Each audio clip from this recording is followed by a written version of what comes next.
যোৰহাট চহৰৰ এটি চিনাকি নাম MD কাৰ্ছ নামেই যাৰ পৰিচয়। আমাৰ ইউজ কাৰ ডিলাৰত 4চকীয়া 2চকীয়া বাহনৰ উপৰিও কমাৰ্চিয়েল আৰু প্ৰাইভেট বাহন উপলব্ধ উচিত মূল্যত। আমাৰ শ্ব'ৰুমত গাড়ী এক্সচেঞ্জৰ সুবিধাৰ লগতে ইঞ্চুৰেঞ্চ, পলিউশ্যন আদিৰো সুবিধা গ্ৰহণ কৰিব পাৰিব। নমস্কাৰ, মই যোৰহাটৰ MD কাৰ্ছৰ স্বত্বাধিকাৰ হয়। আমাৰ ইয়াত সকলোখিনি গাড়ী পাব, কমাৰ্চিয়েলৰ পৰা ধৰি প্ৰাইভেট ভেহিকললৈকে পাব। আমাৰ ইয়াত ফাইনেন্সৰো সুবিধা পাব আৰু এক্সচেঞ্জো হয় আমাৰ ইয়াত।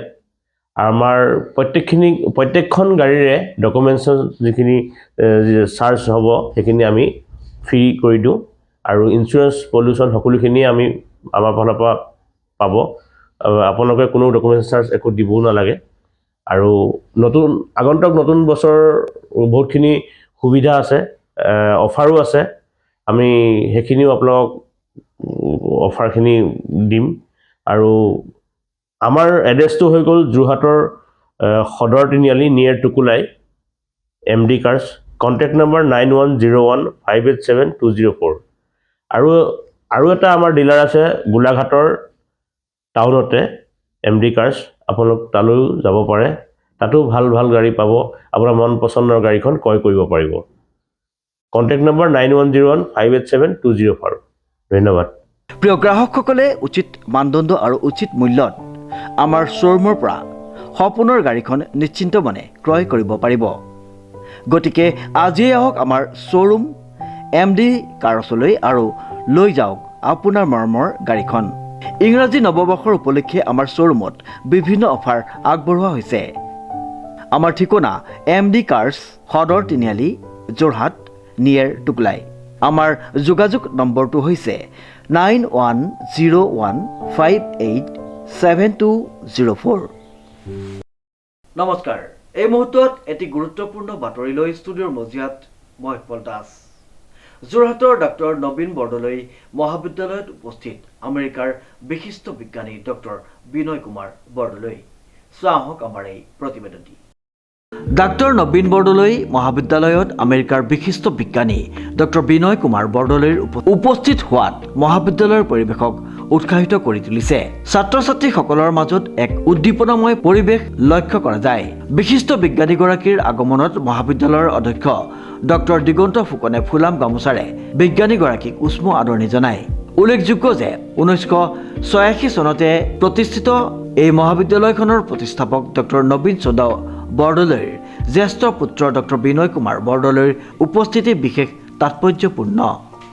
ভাল পাইছোঁ। মই ভাবি আছিলোঁ আহিম বুলি, ভবাতকৈ দুদিন দিলেই হৈছে, কিন্তু আহি পেলাই সকলোকে দেখি ভাল পাইছোঁ। মই স্কুলত প্ৰথমেই দেখিছোঁ বহুত গাড়ী খাইছে। আগত চাইকেলৰ ষ্টেণ্ড আছিলে, তাত গাড়ী হৈছে, মটৰ চাইকেল, আৰু ধুনীয়াকৈ মই ফুলৰ গছ হোৱা দেখিছোঁ। দেখি পেলাই ভাল লাগিলে।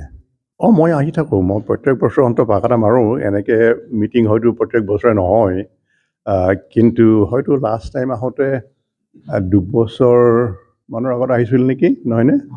বিহুৰ সময়তে আহিছিল নেকি, তেনেকুৱাই হ'ব। আমাৰ কলেজৰটো মই সৰুৰ পৰা দেখি আহিছোঁ।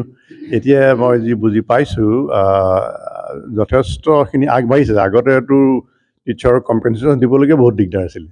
এতিয়াতো UGCৰ পৰা মানে ছিগনিফিকেণ্ট ফাণ্ড আহে, নহয় জানো? গতিকে বহুত ইম্প্ৰুভ হ'ল। আৰু সেই ধৰণে যদি ৰিজাল্ট কৰি থাকিব পাৰে আৰু ব্ৰাইট ষ্টুডেণ্ট যদি এট্ৰেক্ট কৰি আনিব পাৰে আৰু ভাল হ'ব। তেতিয়া মানে ওচৰ পাজৰৰ আন ঠাইৰ পৰাও মানে আমি নবীন বৰদলৈ কলেজতে পঢ়িমগৈ, সেই তেনেকুৱা ধৰণৰ এটা আশা এটা যদি হয়গৈ, তেতিয়াহ'লে লাহে লাহে আৰু ভাল হ'ব। সেইটোকে আমি হোৱা বিচাৰোঁ, আৰু তাৰ কাৰণে কিবা যদি সহযোগ কৰিব লাগে আমি কৰিবলৈ ৰাজি আছোঁ। ডক্টৰ বিনয় কুমাৰ বৰদলৈৰ আগমনৰ উপলক্ষে মহাবিদ্যালয়ৰ সভাকক্ষত এক বিশেষ সভাৰ আয়োজন কৰা হয়। উক্ত সভাত সভাপতিত্বৰ দায়িত্ব পালন কৰে মহাবিদ্যালয়ৰ অধ্যক্ষ ডক্টৰ দিগন্ত ফুকনে। সভাত বিজ্ঞানীগৰাকীক ফুলাম গামোচাৰে সম্বৰ্ধনা জ্ঞাপন কৰাৰ লগতে মহাবিদ্যালয়ৰ স্মৃতি চিহ্ন স্বৰূপে এটি বিশেষ স্মাৰক উপহাৰ আগবঢ়ায়। ডক্টৰ বিনয় কুমাৰ বৰদলৈয়ে মহাবিদ্যালয়ৰ প্ৰতি নিজৰ মৰম আৰু গভীৰ অনুভৱ প্ৰকাশ কৰে। তেওঁ বিজ্ঞান আৰু শিক্ষাৰ প্ৰগতিৰ প্ৰয়োজনীয়তা আৰু যুৱ প্ৰজন্মৰ ভূমিকাৰ বিষয়ে সাৱলীল বক্তৃতা আগবঢ়ায়। ডক্টৰ বিনয় কুমাৰ বৰদলৈৰ এই বিশেষ উপস্থিতিয়ে মহাবিদ্যালয়ৰ শিক্ষাৰ্থীসকলৰ মাজত নতুন অনুপ্ৰেৰণা যোগাইছে।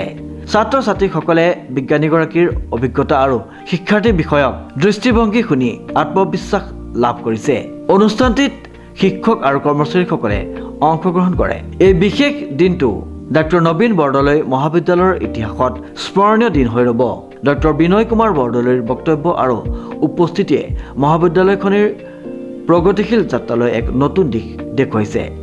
ধন্যবাদ জনাইছোঁ। 1986 চনত প্ৰতিষ্ঠা হোৱা ঐতিহ্যমণ্ডিত ডক্টৰ নবীন বৰদলৈ মহাবিদ্যালয় আচলতে তেখেতে এটা অসমৰ ভিতৰত অন্যতম হয়তো উচ্চ শিক্ষানুষ্ঠান হ'ব যে যিগৰাকী ব্যক্তিয়ে জীৱিত কালতেই মহাবিদ্যালয়খন প্ৰতিষ্ঠা কৰি তেখেতৰ নামতে প্ৰতিষ্ঠা কৰা হৈছিলে। যি কি নহওক 1986 চনৰ পৰা আজি পৰ্যন্তলৈকে আমি বহুত দূৰ আগবাঢ়ি আহিলোঁ। মই যদিও নৱনিযুক্ত অধ্যক্ষ, কিন্তু তথাপিও মহাবিদ্যালয়খনৰ উত্তৰণৰ ক্ষেত্ৰত যিমানখিনি পৰা যায় আমি মহাবিদ্যালয়ৰ সমূহ শিক্ষক শিক্ষয়িত্ৰী কৰ্মচাৰী আৰু ছাত্ৰ ছাত্ৰী শুভাকাংক্ষী লগতে আমাৰ দাতা সদস্যসকল আছে আৰু সমূহীয়া ৰাইজৰ ওচৰৰ পাজৰৰ আমাৰ যিসকল ৰাইজ আছে ৰাইজৰ সহযোগিতাৰ মাধ্যমেৰে এই মহাবিদ্যালয়খনিক আমি আমাৰ শ্ৰেষ্ঠতাখিনি উজাৰি আৰু অন্যতম এখন শ্ৰেষ্ঠ শিক্ষানুষ্ঠান হিচাপে প্ৰতিষ্ঠা কৰিবলৈ আমি আগবাঢ়ি যাম। কিন্তু এই আটাইতকৈ উল্লেখযোগ্য কথাটো এইটোৱেই যে আমাৰ শিক্ষানুষ্ঠানখনৰ এই উচ্চ শিক্ষানুষ্ঠানখনৰ প্ৰতিষ্ঠাৰ লগত যিগৰাকী ব্যক্তি মূলভাৱে জড়িত হৈ আছিল তেখেত ডক্টৰ নবীন বৰদলৈ আৰু ডক্টৰ নবীন বৰদলৈ দেৱৰ তেখেত জ্যেষ্ঠ পুত্ৰ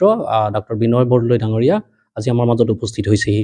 আচলতে ডক্টৰ বিনয় বৰদলৈ ডাঙৰীয়া ইয়াৰ মাটি পানী ইয়াতে ডাঙৰ হোৱা, ইয়াতেই তেখেতে প্ৰাথমিক শিক্ষা মাধ্যমিক শিক্ষা গ্ৰহণ কৰাৰ পাছত উচ্চ শিক্ষা যদিও দিল্লীত ল'লেগৈ, তাৰ পাছত তেখেতে যদিও বিদেশত থাকিলেও আমেৰিকাত থাকিলেও তেখেতগৰাকী যিহেতু কেৱল আমেৰিকা বুলি নহয় পৃথিৱীৰ ভিতৰত অন্যতম এজনগৰাকী জাকত জিলিকা তেখেত যিহেতু বিজ্ঞানী, তেখেতৰ পেটেণ্ট ইতিমধ্যে যিহেতু পেটেণ্ট হৈছে, যিটো আটাইতকৈ পৃথিৱীৰ অন্যতম এটা শ্ৰেষ্ঠ যিহেতু বিজ্ঞানৰ ক্ষেত্ৰত এটা শ্ৰেষ্ঠ যিটো অৱদান হিচাপে স্বীকৃত হৈ আছে, তেখেতৰ তেনেকুৱাগৰাকী পেটেণ্ট লাভ কৰা বিজ্ঞানীক আমি আমাৰ মাজত আজি পাইছোঁ। তেখেত দাতা পৰিয়াল হিচাপেও আমি পাইছোঁ আৰু এগৰাকী খ্যাতিমান তেখেত যিহেতু বিজ্ঞানী হিচাপেও পাইছোঁ। আৰু উল্লেখযোগ্য কথাটো হৈছে যে অসমত পৰা গৈ তেখেতে আমেৰিকাত থকাৰ পাছতো আমেৰিকাত অসমৰ যিটো সংস্কৃতি সেই সংস্কৃতি তেখেতে ধৰি ৰাখিছে। এয়া হৈছে যে নামঘৰকে আদি কৰি বিহু নামঘৰ বা আমাৰ যি নাম কীৰ্তন ইত্যাদি যিখিনি হয় সেই কলা কৃষ্টি সংস্কৃতি তেখেতসকলে ধৰি ৰাখি আৰু একেধৰণে তেখেতে সময়ে সময়ে অসমলৈ আহি